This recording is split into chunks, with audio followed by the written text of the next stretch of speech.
let's look at the roster. Where are you at to this point? How set are you? And I'm not going to hit every single player on the roster, but these are guys who you think are contributors for next year. Is there any spot where you need to go out and add another contributor?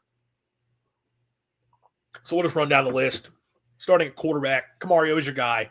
You have A.J. Swan in to be his backup. That's settled. You've got quarterback figured out.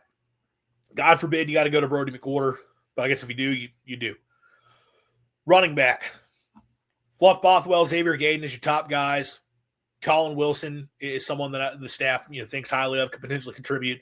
And then between J.J. Hill, Cooper Crosby, maybe one of those guys can make an impact as a freshman. I think you're good at running back. Could you make a case if there's a big name back that pops here by tomorrow to try to make a play at him? Or maybe there's someone from a lower level who jumps up that isn't committed possibly. I don't think you need one. Receiver. Ant Evans coming back. You got Marquise Johnson coming in as a big play threat. You still have Aiden Williams returning, who started a lot for you. You got San Francisco McGee, who you feel good about. And then Zion Ragens as your other transfer coming in, another speed guy. Obviously, there's some talented freshmen, coming into the mix. Jaden Creation, Zion Crumpton, Keemian Henderson. I think any one of those guys could have a chance to contribute. But we've also seen Lebby does not rotate receivers a ton, with the lone exception being his second year at Oklahoma when they were just loaded at wideout. Those five guys I mentioned are probably the five guys you're leaning on. And I think you're probably fine there. Again, if a true big-time talent emerges, would you make a move? Sure. I think you're fine. Tight end is the interesting one because tight end's a position people still have a lot of questions about. You have Sam West coming back, and you're bringing in Zayon Cotton as your true freshman. Sam West sort of more of a traditional mold tight end, and then Cotton is sort of the hybrid flex type player. And I think he's going to play as a true freshman. I have to think he's going to.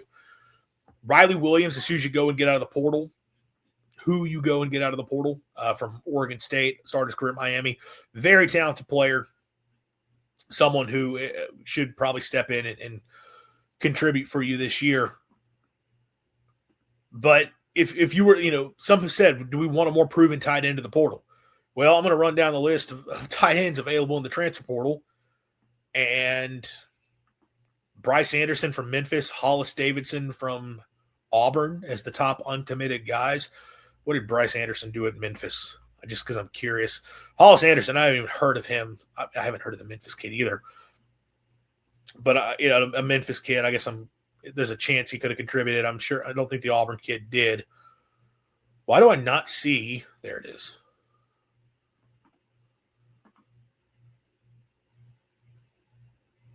Yeah, Anderson didn't play much for Memphis. Okay. There's not tight end talent out there to get. I think you're probably settled there. And you're bringing in 3 freshmen this year as it is. I think you had one other guy returning on the roster along with West. You're probably fine at tight end. O-line is where we know they're adding numbers. Cannon Boone, DJ Chester, Blake Steen are going to start for you next year. Miles McVay, LJ Perdome both have an opportunity to compete for starting jobs. Could one of the JUCO guys, Saquon Miles, Jakeem Shump-Perkins, could they take that step forward after a year of JUCO ball? Possibly. Could one of the other young transfers step in? Possibly.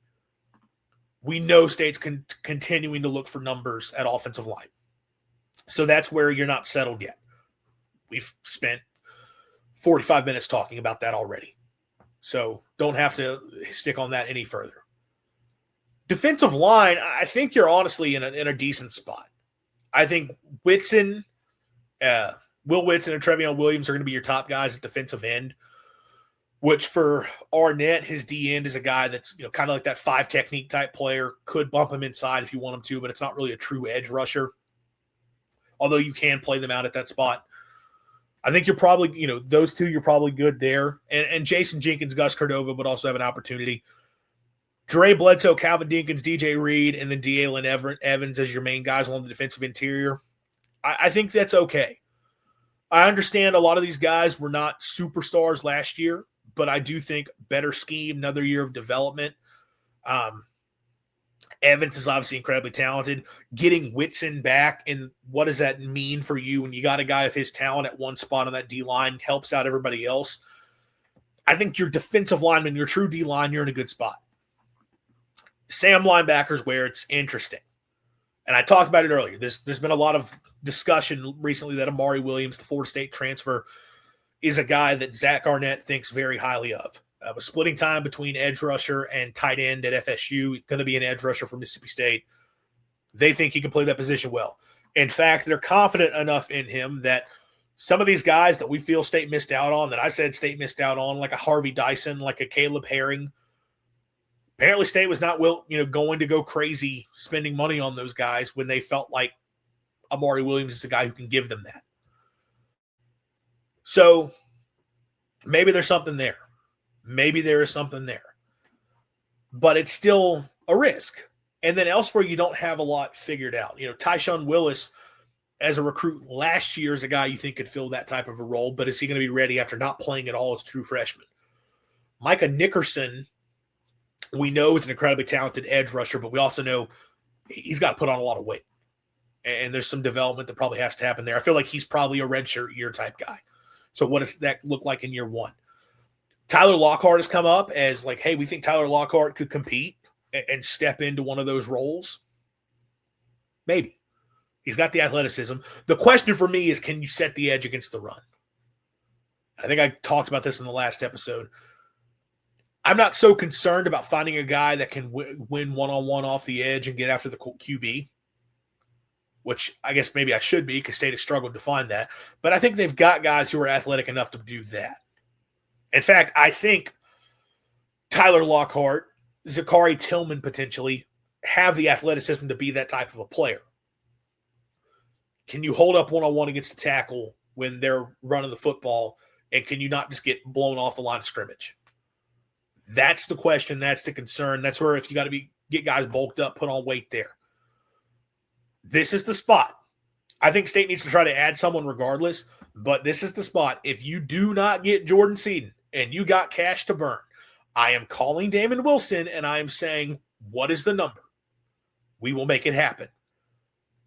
That is where I am at for Mississippi State. And if you get that, then I think defensively you are in an awesome spot. But we'll see. And if I had to pick and choose, I'd rather the offensive line personally get fixed. Because I think Arnett will improve the defense enough. I also think you'll improve the defense enough because I think you're good pretty much everybody else. Excuse me. Inside linebacker, again, Lockhart factors in there, but Takari Tillman, Jalen Smith, Darian Gillette. I know they got more guys on the roster, but if those are your top four when you're putting two of those guys in the field at a time, good spot. You're in a good spot. Cornerback, you're in a great spot. You got a potential first-round pick in Kelly Jones. Quinn Taylor's coming over as a guy with a lot of starting experience. Caleb Singleton and Jamrock Grimsley both have high talent ceilings. Jet Jefferson coming back. Remember, that was the guy who was the talk of camp going into last season, and a lot of us thought was going to be a starter. Can he take a big step forward? And then you got Kyle Johnson as well, who, of course, is a four-star signee going into last season. So I think you're in a great spot at corner. I think you got a ton of talent in that room. You've got some proven production in that room. I think you're set at cornerback. Safety, I think you're in good shape. You have an all-conference caliber veteran in Isaac Smith. Marcus Williams played a lot, very productive at Rice. Jordan Gilbert, very productive at both Texas A&M and LSU. Kendall Doby, if he's healthy, very productive going back to his time at Oklahoma. Braylon Womack, I think, is going to have an opportunity to play a ton as a freshman. I won't be shocked if he's starting by the end of the year. Tanner Johnson got a lot of reps for you this past season, sort of as your sixth guy, sort of depth piece there, who's got some experience that can step in. You're set at safety. And then special teams, Kyle Ferry, Ethan Pulliam, you're good there. I look at this team, and it is literally offense, get me a surefire left tackle, and I think you'll figure the rest out. Defense, get me a surefire Sam linebacker, and I think you're set. They are close. And look, they got the money. Think about what you're talking about wanting to spend on Jordan Seaton and what I spend on Damon Wilson. And if you don't get Jordan Seaton, you could go get two quality players at both of those spots. Address both spots and bring them in. The problem is at this point, there's just not a lot of them available. The numbers are so slim in terms of what's left in the portal unless somebody jumps from Indiana, Miami here in these next couple days, State's, kind of left to figure the rest of this thing out with what's here. So we'll see. Hopefully you get one super high-profile guy, find a way to make that happen. If you do that, look, either Jordan Seaton or Damon Wilson, and I'm just going to speak Damon Wilson to new existence.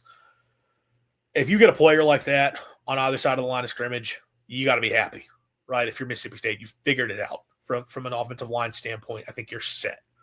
Sorry, from a line of scrimmage standpoint, you feel really good about what you've done in the portal, even if you didn't address the other side of it perfectly. If you don't get either, you go into the offseason with a lot of questions once again.